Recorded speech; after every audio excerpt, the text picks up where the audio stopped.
ब्रह्मांड में धरती धूल का कण भी नहीं। मान लो अगर धरती धूल के कण के बराबर है तो सूर्य संतरे के बराबर होगा। आज भी इस धरती पर 70% से अधिक जल है। धरती के वजन से 10 गुना ज्यादा इस धरती ने जल को वहन कर रखा है। मानव आबादी धरती के मात्र 20 से 25% हिस्से पर रहती है, उसमें भी अधिकतर पर जंगल, रेगिस्तान, पहाड़ और नदियां हैं। इस 20 से 25% हिस्से पर ही रहस्यों के अंबार लगे हुए हैं। ऐसे में समुद्र के 70 से 75% हिस्सों को तो अभी मानव संपूर्ण रूप से देख भी नहीं पाया है।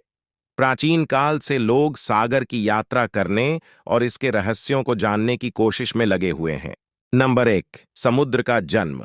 वैज्ञानिकों का अनुमान है कि समुद्र का जन्म आज से लगभग 50 करोड़ डिहाट से 100 करोड़ वर्षों के बीच हुआ होगा है। दरअसल धरती के विशालकाय गड्ढे पानी से कैसे भर गए, यह अनुमान लगाना मुश्किल है। दूसरी ओर इतने विशालकाय गड्ढे कैसे निर्मित हुए, यह भी एक बड़ा सवाल है। वैज्ञानिक कहते हैं कि जब पृथ्वी का जन्म हुआ तो वह आग का एक गोला थी। जब पृथ्वी धीरे धीरे ठंडी होने लगी, वे उसके चारों तरफ गैस के बादल फैल गए। ठंडे होने पर ये बादल काफी भारी हो गए और उनसे लगातार मूसलाधार वर्षा होने लगी। लाखों साल तक ऐसा होता रहा। पानी से भरे धरती की सतह के ये विशाल गड्ढे ही बाद में समुद्र कहलाए। पृथ्वी की 70.2% सतह समुद्र से ढंकी है। इसका आशय यह हुआ कि पृथ्वी के लगभग 36,40,000 वर्ग किलोमीटर क्षेत्र में समुद्र है। विश्व का सबसे विशाल महासागर प्रशांत महासागर है, जिसका क्षेत्रफल लगभग 16/40,000 वर्ग किलोमीटर है। यह विश्व के सभी महासागरों का 45.8% है। प्रशांत महासागर के भीतर जल जंतुओं की एक रहस्यमयी दुनिया है, जिस पर अभी भी खोज जारी है। शांत महासागर विश्व का सबसे गहरा सागर है।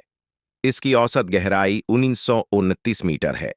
महासागर को छोड़कर यदि हम सागर की बात करें तो विश्व का सबसे विशाल सागर दक्षिण चीन सागर है, जिसका क्षेत्रफल 19,600 वर्ग किलोमीटर है।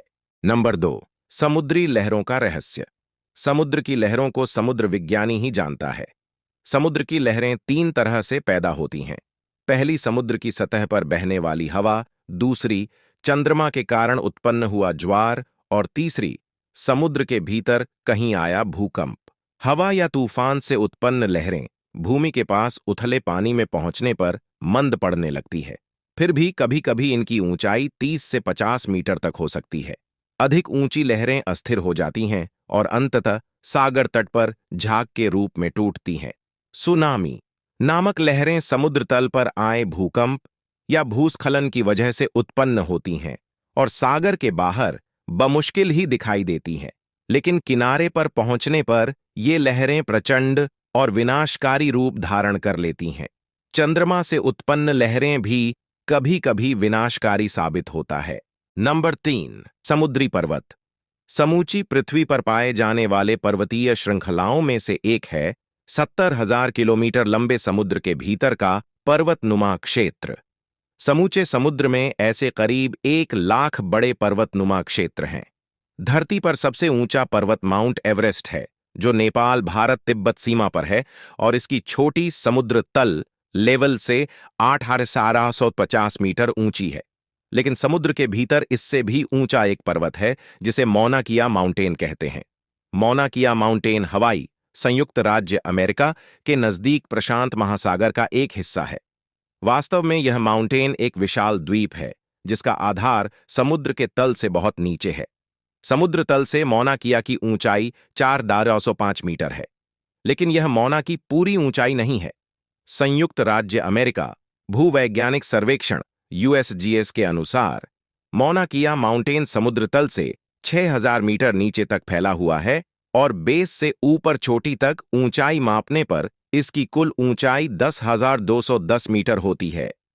समुद्र की इतनी गहराई में होने पर भी मौना किया ज्वालामुखी माउंटेन है।